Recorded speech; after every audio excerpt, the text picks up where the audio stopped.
Bom, gente, voltei. Já tomei meu café da manhã e estou aqui de volta. Então, eu queria retomar aquilo que eu falei para vocês sobre o processo de compreensão da... Ai, tem que cortar meus cabelos, né? Tá horrível isso. Bom, então, esse processo de como a gente lê poesia, né? Evidentemente que não é a única maneira, e não é a única maneira de se pensar sobre poesia. Estou falando do meu ponto de vista, né, e da maneira como eu tenho trabalhado já há muitos anos. Acho que a emoção diante do texto poético é fator primordial. Depois vem o resto, né? Então, é assim que eu tenho feito. Bom, aí eu botei para vocês agora há pouco o texto que eu mencionei sobre a Hilda, um ensaio que eu fiz, não sei quanto tempo faz isso, mas um ensaio que eu fiz para uma colega minha que pediu, que estava organizando um livro e tal, de ensaios, e eu fiz esse ensaio. O ensaio, a princípio, esse ensaio que eu gostaria muito que vocês lessem, dá conta, assim, do processo da feitura do ensaio mesmo, ou melhor dizendo, da feitura da análise, né? Para depois dar a interpretação. Uma coisa é análise, outra coisa é interpretação. Então, eu quis mostrar como é que como é que eu trabalho, né? Na verdade, o ensaio se chama A Intimidade da Leitura, né? Tereré, tereré, tereré, um nome comprido lá que eu dei. Gostaria muito que vocês lessem, porque é uma espécie de introdução para se ler aí o da Rist, do meu ponto de vista, evidentemente. E tem os poemas, né? Que eu não tenho esses poemas de outra forma que não seja em livro. Mas eu acho que vocês conseguem com uma certa facilidade, né? Então, o que eu proponho, na verdade, na leitura, né, que eu fiz? Ao fim e ao cabo, toda a poesia da Hilda, ou boa parte da poesia da Hilda, já estou chegando lá no final da disciplina, mas boa parte da poesia da Hilda é uma poesia autorreflexiva. Em que medida? Não só autorreflexiva no sentido da própria poesia, que é um tema absolutamente presente na poesia brasileira, que é a metapoesia, né? E esse tema da metapoesia tem várias configurações e vários formatos, inúmeras possibilidades de se fazer, mas toda a poesia brasileira, a partir do simbolismo, notadamente assim, aquele famoso poema do Olavo Bilac, que todo mundo acha um saco, eu também acho, mas ele é muito inteligente nisso, né? Não quero Zeus, Capitolino, Hercule Belo, tarará, barará, no árvore divino com camartelo, que outro, papapá. Bem, esse poema, Profissão de Fé, do Olavo Bilac, abre, dentro da poesia brasileira, uma presença muito forte, não vou dizer em todos, absolutamente todos os poetas, mas a grande maioria dos poetas brasileiros, a partir de então, vão tratar disso, né? Da metapoesia. Como se faz poesia? Fazendo a própria, né? E esse tema que é muito frequente ainda hoje, apesar de todas coisas novidadeiras que tem por aí, da poesia extremamente contemporânea, poesia de agora, né? De gente que está viva, aí está fazendo, gente jovem, gente velha, gente de tudo quanto é tipo, né? Fazendo poesia, cruzando poesia com imagens, buscando outras formas de expressão para a palavra poética. Vejam que eu estou falando coisas que eu já disse para vocês, né? Forma e conteúdo, forma e conteúdo, forma e conteúdo. É isso, né? Ética e estética. Todo poema tem a ver com isso, independente da forma através da qual ele se apresenta. Sei lá, que é um brilho exagerado aqui nas minhas lentes, mas é que sem lente eu não enxergo. Bem, Então, esse tema da metapoesia está presente. Na Hilda? Claro. E como? E como? Então, o que eu queria demonstrar, né, com a leitura desse livro, que é um nome muito interessante, Trovas de Muito Amor para um Amado Senhor. Aí vocês vão pensar imediatamente em Dom Diniz, é claro, né, poesia trovadoresca, que tem toda uma, uma teorização em cima da poesia trovadoresca e tal, e aqui vocês têm um eu lírico feminino, então seria uma cantiga de amigo, né? Aqui dentro daquelas categorias tradicionais que a gente conhece sobre a poesia trovadoresca, mas o que é a poesia trovadoresca, né? O que é a trova? E sobre isso eu trato no ensaio, né? O que é trovar, né? E esse recurso da música, e como surge a poesia trovadoresca, em meio de quê, né? Em plena Idade Média, e claro, a poesia naquela época era religiosa, tinha que ser religiosa, porque a Igreja Católica dominava o mundo ocidental e boa parte já do mundo oriental, enfim, um domínio grandioso. E a poesia que se praticava era a poesia religiosa. E tem essa rachadura, tem essa. No curso da história da literatura, né, tem essa falha, né, temática e comportamental no meio dessa literatura religiosa que é o que impera nesse momento, né, na Europa. É a poesia trovadoresca e a poesia provençal. Poesia trovadoresca em Portugal, poesia provençal na França, no sul da França. E não são exatamente a mesma coisa, mas são muito semelhantes, muito parecidas. E é essa referência que a Hilda está fazendo, até pelo título que ela vai dar para o livro, Trovas de Muito Amor para um Amado Senhor. Ora, isso aí, a gente vai direto, né, para a poesia trovadoresca. E aí ela monta, né, esse pequeno livro, um livro pequeno, que conta uma história. Que conta uma história, a história de um amor, né? É um amado Senhor, é a história de um amor, e no meio dessa história ela vai contando através de poemas que são enumerados. Vai até do 1 ao 20. No primeiro poema, é difícil manusear isso com o braço. Aliás, o livro é dedicado, tem a epígrafe de Luís Vaz de Camões. O primeiro poema diz assim, desculpe, nave, ave, moinho, e tudo mais serei para que seja leve meu passo em vosso caminho. O último poema, o 20º poema. Guardai com humildade estas trovas de amor, e se um dia eu morrer antes de vós, como só e muitas vezes acontecer, lembrai-vos, o que dei foi um amor tão puro, atormentado, mas tão claro e limpo, e sentirei, Senhor, tudo o que sinto. Vocês vão ter que ler o livro, né? São 20 poemas, gente, e são poemas curtos, eu queria mostrar para vocês, bom, vocês vão ver, né? Não tem ainda, ela não está ainda, em 1960, isso já é época quase, já é época do concretismo.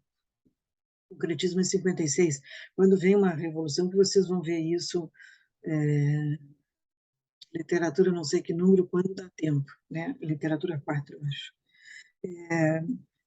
E essa, já houve a poesia concreta, o neoconcretismo, um pouquinho antes do violão de rua, que é uma outra vertente da poesia brasileira, mas já tem uma prática da palavra poética assumir um tipo de verso diferente, né, do tradicional. Isso teria que entrar nessa história da poesia concreta, que ela não entra muito nisso, não, mas ela já vai apresentar versos curtos, poemas curtos, Esse primeiro poema, por exemplo, que é o que introduz, que abre o livro, é um poeminha pequenininho, deixa eu abrir ele aqui, vou mostrar aqui para vocês, não sei se vocês veem aqui. Ah, sai tudo ao contrário, né? Mas é 8 versos. E o verso é extremamente curto. O primeiro verso é nave, nave. Ave é o segundo, moinho é o terceiro. Nave, ave, moinho. E tudo mais serei, para que seja leve meu passo e o vosso caminho. Ah, é lindo, gente. Então, a gente vê que também ela vai adotar um verso extremamente curto, concentrado, muito concentrado, esse verso dela. E o final já tem uma expansão um pouquinho maior do verso, né? O último poema. Está difícil de eu manusear isso. Não sou canhota, né? Guardai com humildade estas trovas de amor. E se um dia eu morrer antes de vós, como só e muita vez acontecer, lembrai-vos, o que dei foi um amor tão puro, atormentado, mas tão claro e limpo, e sentirei, Senhor, tudo que sinto. Ele não sente nada, né? Mas, enfim. E ao final, ao fim e ao cabo, ela está fazendo uma canção de amigo, vamos dizer assim, mas para quem que ela está escrevendo de fato? E que amor é esse, né? E isso vai cair, então, numa outra questão, que eu não me lembro se eu trato exatamente disso nesse poema, mas eu tratei em aulas no PPG, que eu não vou, naturalmente, não vou trazer essas aulas para vocês, porque vocês não estão no programa de pós-graduação. Mas, para vocês verem como uma coisa a gente vai estendendo, né? Aquela parte que eu disse para vocês da ressonância e da repercussão, isso seria a repercussão, né? Como é que a gente vai entrar dentro dessa obra, né? Como é que a gente vai tratar, como é que a gente vai conhecer as partes integrantes dessa obra, como foi construída e de que para quê, né? Essa maneira que leva a quê. Enfim, e eu caí então em Júbilo, Memória do Viciado da Paixão, que é de 74, de 1974. Portanto, não é muito longe de Trovas de Muito Amor. E ela retoma esse mesmo tema de uma outra perspectiva bem muito parecida, porém diferente. E ela vai dedicar também, né, no sentido da poesia trovadoresca, a MM, porque ele existe. Então, existe um leitor, não, nesse caso aqui, um destinatário, e que é um leitor, quer dizer, somos nós, né, que estamos lendo, mas ela dedica a um leitor, a um sujeito, né, a MM, porque ele existe. Então, retoma esse tema da poesia trovadoresca, mas já de um outro ponto de vista, também dividido em capítulos, aqui dividido em capítulos, e cada capítulo, cada parte, né, ah, cada momento tem os seus poemas que são enumerados. Aí vocês veem, então, que há uma gradação, há um aumento dessa tensão amorosa de um livro para outro. No primeiro livro, a gente não tem capítulos, a gente tem os poemas lá já colocados, são 20 poemas. Aqui a gente tem capítulos dentro desse livro de poesia que também conta essa mesma história, a história do trovadorismo na voz feminina, que a gente chama de canção de amiga. Mas vocês entendem, né? Aqui tem o primeiro capítulo, ela chama de 10 chamamentos ao amigo.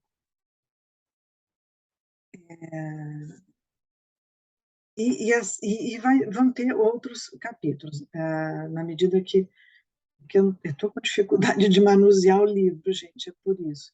Tem áreas pequenas para bandolim, tem também prelúdios intensos para os desmemoriados do amor. A ela dedica isso para Mora Fuentes, que foi um namorado dela e um grande amigo dela depois, que morou com ela e tal, tal, tal. Depois, antes tem Ode Descontínua e Remota para Flauta e Oboé, de Ariana para Dionísio. E vocês vão vendo pelos títulos a cultura dela, né? Quem que ela está chamando? Flauta e oboé são instrumentos musicais, né? De Ariana para Dionísio.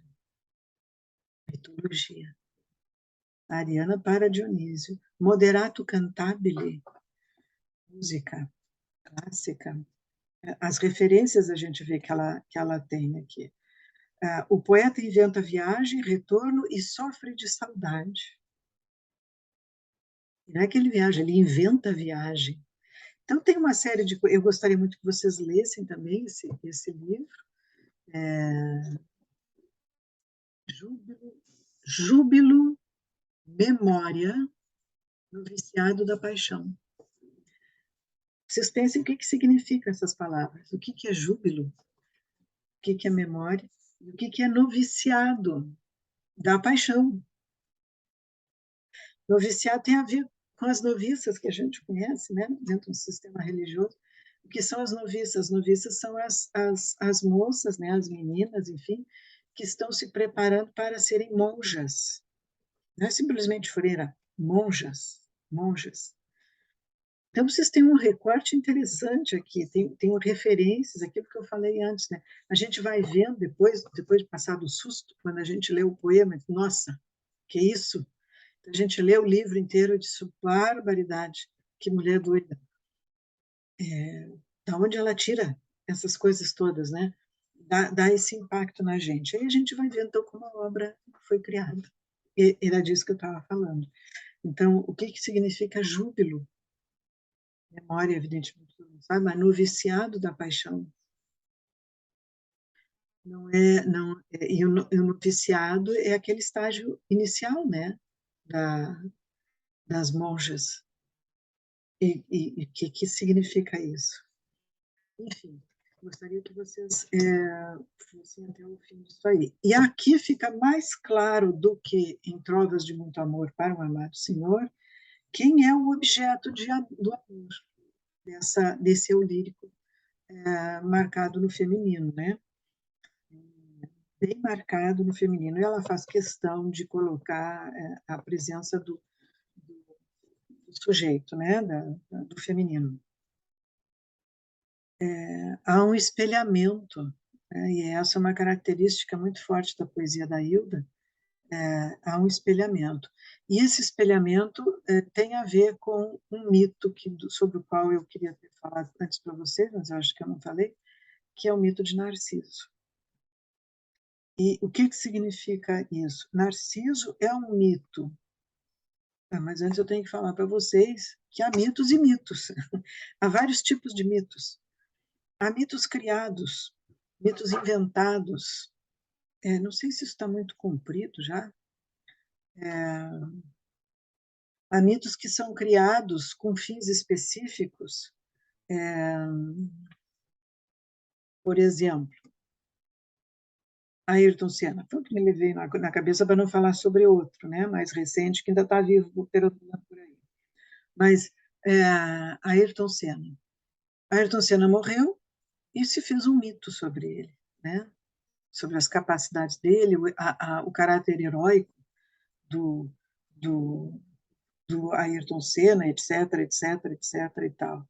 Passado um tempo, se esvaziou. Não tem mais muito sentido, né? Não posso deixar de fazer referência, né? Ainda mais usando a palavra mito, com o que o Brasil tem vivenciado recentemente, né? Isso é um mito criado. Não é criado naturalmente, ele é criado com uma bagagem ideológica específica e tem vida curta. Para falar mais sobre isso, tem o Roland Barthes, por exemplo, tem um livro muito interessante que vai tratar desses mitos, vou usar a palavra entre aspas, artificiais, esses mitos artificiais criados com fins específicos e gestados não ao longo de uma tradição, mas como modo de dominação, de fato, né? Que são esses mitos de vida extremamente curta. Existe uma acepção, há muito mais para se falar sobre isso, evidentemente, mas existe também uma acepção de mito no sentido de mentira, porque o mito não é uma realidade concreta. Nenhum mito, o mito é uma criação, é uma fabulação marcada, especialmente nessa acepção que eu falei anteriormente, nesses mitos artificiais, marcadamente direcionado a um tipo de comportamento. São mitos, como é que eu posso dizer? São mitos criados para fazer um certo tipo de dominação. Bem, esses mitos têm vida curta, muito curta.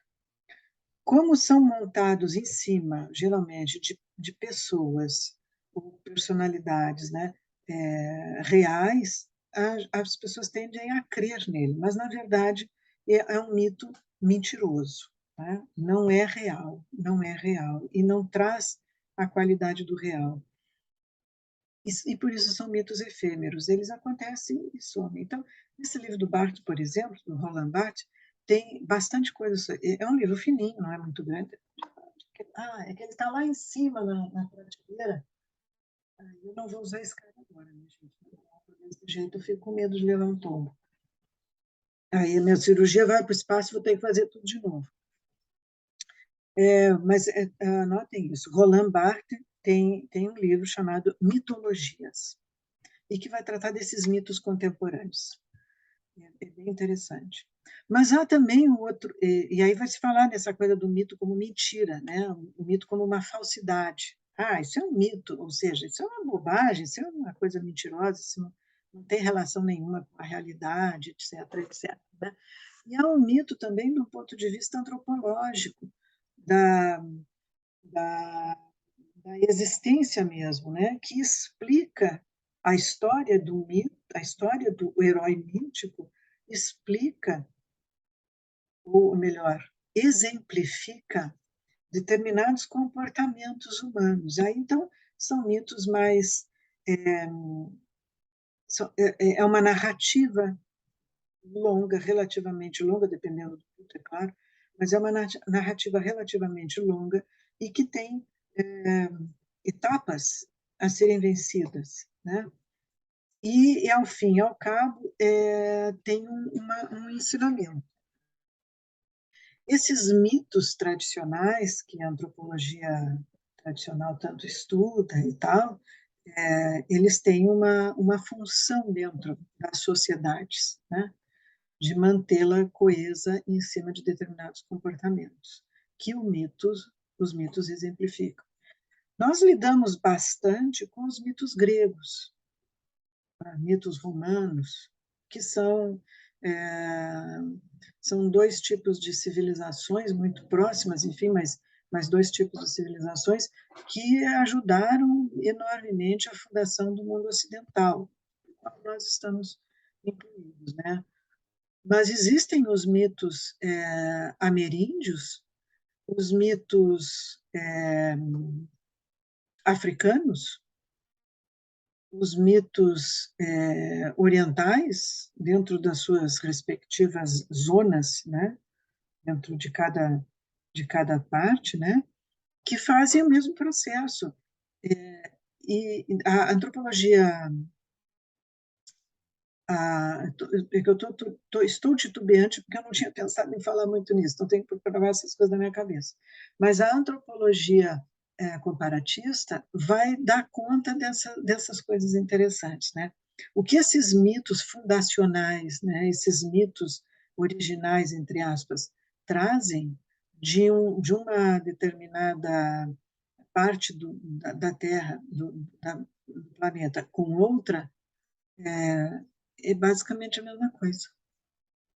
São pequenas circunstâncias que vão tornar esses mitos um pouco diferentes, mas basicamente é a mesma. Por quê? Porque o que está no centro desses mitos tradicionais, tudo isso em entre aspas, tá?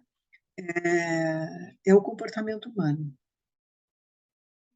E um desses mitos com os quais, com o qual eu tenho trabalhado ao longo de muito tempo, é o mito de Narciso. E o mito de Narciso, que todo mundo conhece, aquela coisa do menino, né, do rapazinho lá chamado Narciso, que se olha nas águas, se apaixona por ele, papapá. Isso é uma parte do mito. Essa é a parte, vamos dizer assim, central do mito. Mas tem o antes, tem o depois, e nesse meio tempo tem etapas que acontecem e que fazem parte do mito. Por exemplo, a ninfa Eco, aquela Eco que faz o eco, né, é uma ninfa, ela está dentro desse mito, do mito de Narciso. É aí que ela morre, no mito de Narciso. E por conta da morte dela, e ela tão apaixonada, é por isso que acontece o eco. Quando a gente berra, né? E por quê? Porque acontece uma desgraça lá com ela no mito anterior, que ela faz uma fofoca grande lá e tal, e ela então é penalizada e ela não fala, ela só repete o final das palavras, num outro mito anterior. Ela já está assim quando entra no Narciso.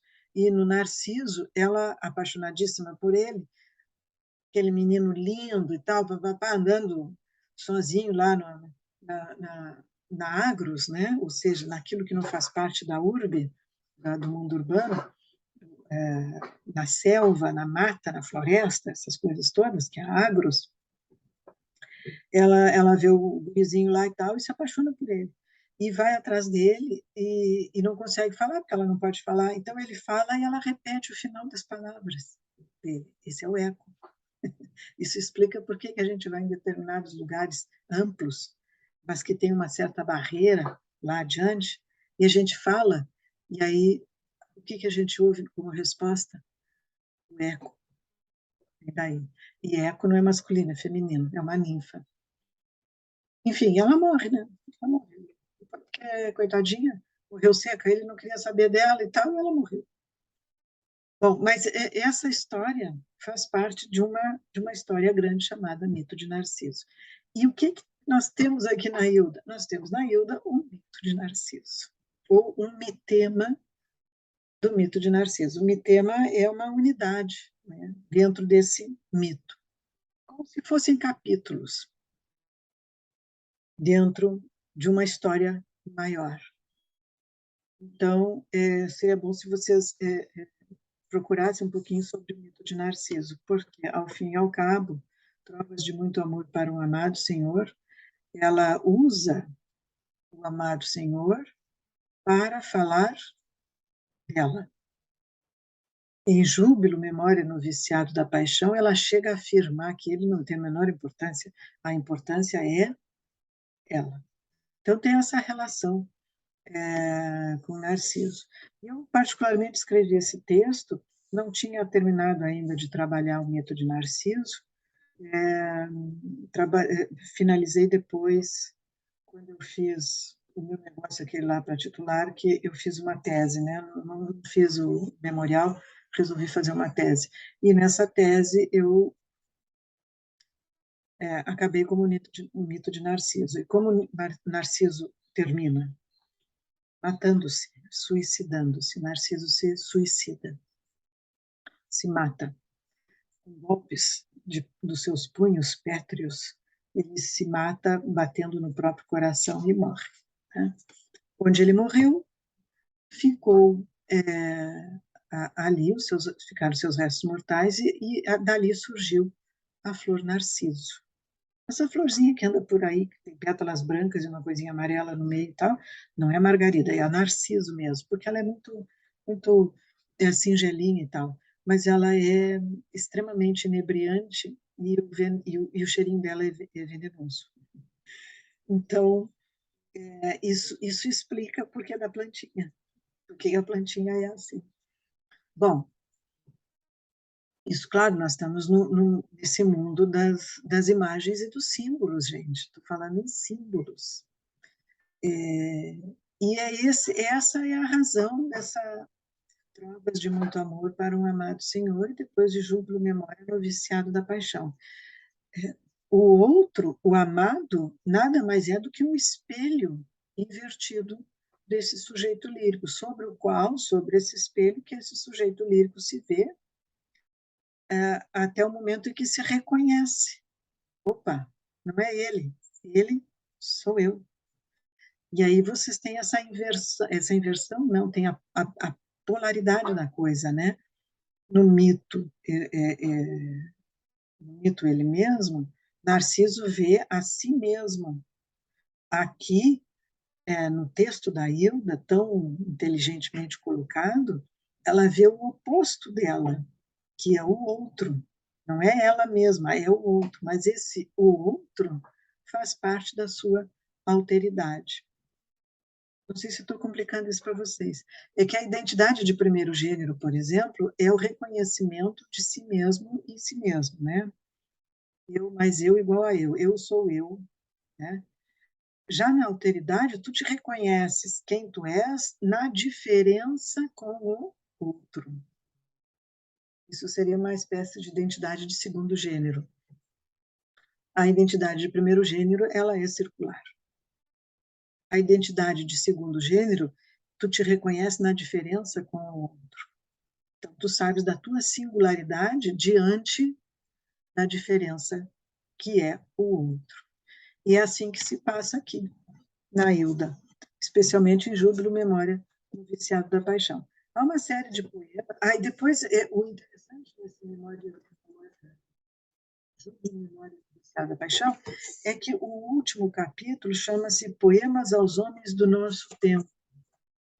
Muda o tom, muda completamente o tom. Vou ler o primeiro aqui para vocês. Senhoras, senhores, olhai-nos. Repensamos a tarefa de pensar o mundo. E quando a noite vem a contrafação dos nossos rostos, rosto perigoso, rosto pensamento sobre os vossos atos. A muitos os poetas lembrariam que o homem não é para ser engolido por vossas gargantas mentirosas. Desculpe, eu estou lendo mal porque não estou conseguindo segurar o livro. A muitos os poetas lembrariam que o homem não é para ser engolido por vossas gargantas mentirosas, e sempre um ou dois dos vossos engolidos deixarão suas heranças, suas memórias. A ideia, meus senhores, é essa, e essa é mais brilhosa do que o brilho fugaz de vossas botas. Cantando amor, os poetas na noite repensam a tarefa de pensar o mundo. Vou repetir. Cantando amor, os poetas na noite, os poetas na noite repensam a tarefa de pensar o mundo. E podeis crer que há muito mais vigor no lirismo aparente, no amante fazedor da palavra, do que na mão que esmaga. A ideia é ambiciosa e santa. E o amor dos poetas pelos homens é mais vasto do que a voracidade que vos move. E mais forte há de ser quanto mais parco aos vossos olhos possa parecer. É bravo, hein? Ela escreveu isso em 1974, possivelmente 73, 72, 73, 70, 71, 72, 73, 74, plena ditadura. O livro anterior todo é sobre o amor, amoroso, a lírica amorosa. Conforme eu disse para vocês, poesia trovadoresca, né? E já encalquei aqui vocês também o mito de Narciso, né? Essa situação da identidade, da criação de uma identidade, etc, etc, etc e tal. E aí, nessa última parte do livro, Poemas aos Homens do Nosso Tempo, Ela começa com esse, declinado na segunda pessoa do plural. Senhores e senhoras e senhores, olhai-nos, olhai-nos. Repensamos a tarefa de pensar o mundo. E quando a noite vem, vem a contrafação dos nossos rostos, rosto perigoso, rosto pensamento, sobre os vossos atos. Há muitos os poetas lembrariam que o homem não é para ser engolido por vossas gargantas mentirosas. E sempre um ou dois dos vossos engolidos deixarão suas heranças, suas memórias. A ideia, meu senhor, ideia ela usa em caixa alta, tudo é escrito maiúsculo. A ideia, meus senhores, e essa é mais brilhosa do que o brilho fugaz das vossas botas. Cantando amor, os poetas na noite repensam a tarefa de pensar o mundo. E podeis crer que há muito mais vigor no lirismo aparente, no amante fazedor da palavra, do que na mão que esmaga. A ideia é ambiciosa e santa. E o amor dos poetas pelos homens é mais vasto do que a voracidade que vos move. E mais forte há de ser quanto mais parco aos vossos olhos possa parecer. Eu acho isso assim, uma maravilha. Ela escreve isso em plena ditadura, gente, em plena ditadura. A fase mais triste, mais horrorosa, mais sanguinária, mais absurda, mais cruel de todo esse período da ditadura, dessa última ditadura militar, que o nosso presidente tanto exalta e tanto quer que volte. E o que ela fala aqui? Ela fala disso. A literatura. Quando eu digo para vocês que fora da poesia não há salvação, é isso. Qual é a salvação que a gente tem? É a poesia. E o que é a poesia? A poesia é arte. E o que é arte? A arte é aquilo que nos remete a algo que nos transcende, que vai mais além, que é a contemplação do belo. Não vou falar exatamente do belo platônico, mas é mais por aí, né? O belo que Platão tanto imaginou. Ou seja, é a transcendência. E ela vai usando aqui todo um referencial interessantíssimo sobre isso. Ela vai usar a primeira pessoa do plural, a segunda pessoa do plural. Ora, para nós aqui no Brasil, em Portugal ainda se usa muito, mas aqui não. Aqui é completamente desusado. Quando é que se usa a segunda pessoa do plural? Possivelmente só na escrita, e quando se refere, a gente está escrevendo, está fazendo alguma referência a uma autoridade eclesiástica, né? É que se usa a, a segunda pessoa do plural. Mas é o que ela usa, por quê? Com quem ela está falando? Senhoras e senhores, olhai-nos. Repensamos a tarefa de pensar o mundo. Então, a arte e a poesia repensa a tarefa de pensar o mundo. É dar o outro lado, né? Dar uma outra possibilidade. É repensar, repensar as coisas, né? E quando a noite vem, vem a contrafação dos nossos rostos. Rosto perigoso, rosto pensamento sobre os vossos atos. O rosto, os nossos rostos, que sofre essa contrafação, é um rosto perigoso, porque é um rosto pensamento. E não é exatamente o rosto, mas é aquilo de que nós falamos. Há muitos dos poetas lembrariam que o homem não é para ser engolido por vossas gargantas mentirosas, por essas falas mentirosas, hoje em dia chamada de fake news. É sempre um ou dois e sempre um ou dois dos vossos engolidos, aqueles que vocês matam, deixarão suas heranças, suas memórias. Não tem, ainda hoje não se fala nisso? Essa barbaridade das pessoas que foram assassinadas, violentamente assassinadas, torturadas, e etc., etc. Uma dessas pessoas que sobreviveu a esse processo de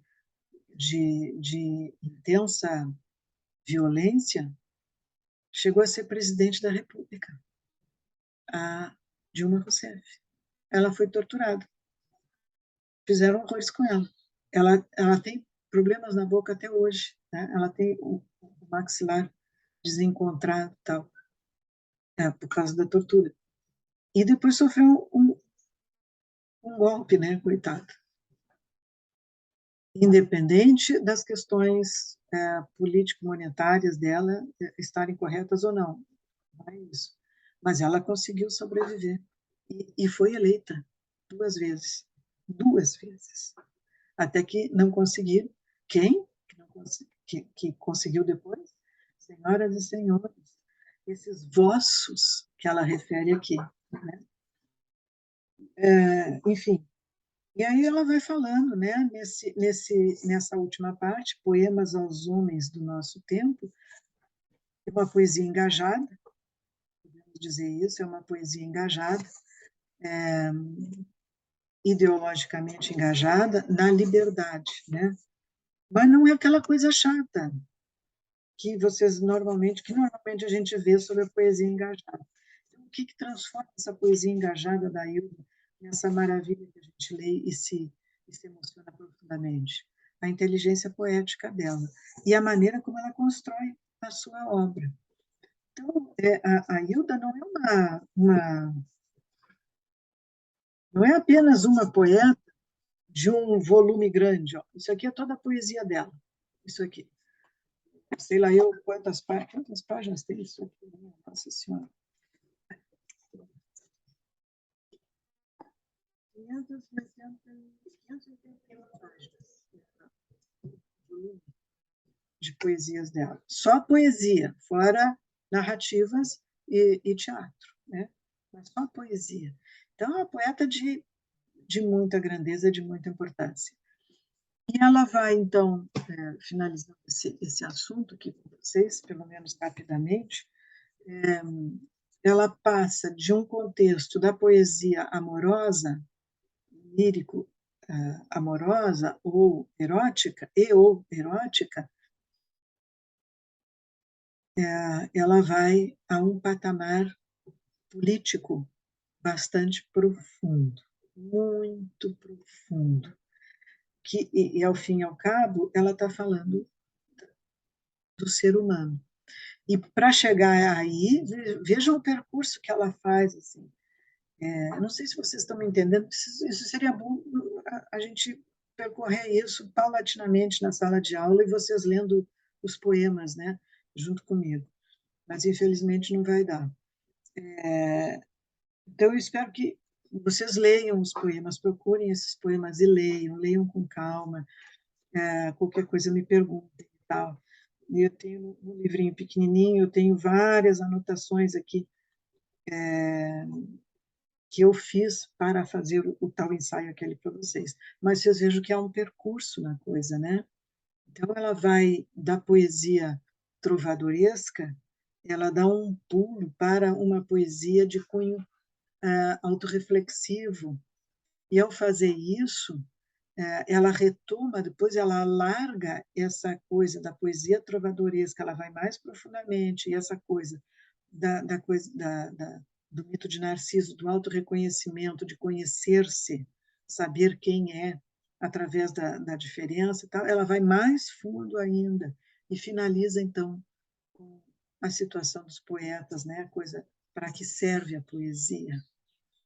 A poesia serve para repensar as coisas do mundo. Não apenas para pensar as coisas do mundo, mas para repensar, como ela diz naquele poema, né? Para repensar as coisas do mundo. Ai, ai, tomar um mate, que estou de goela seca. Vou fazer outros vídeos mais adiante, tá, gente? Beijinhos para todos. Mas leiam os poemas, que são muito lindos, muito lindos. Vale a pena vocês lerem. Ela é uma poeta de muita grandeza. Hilda Hilst.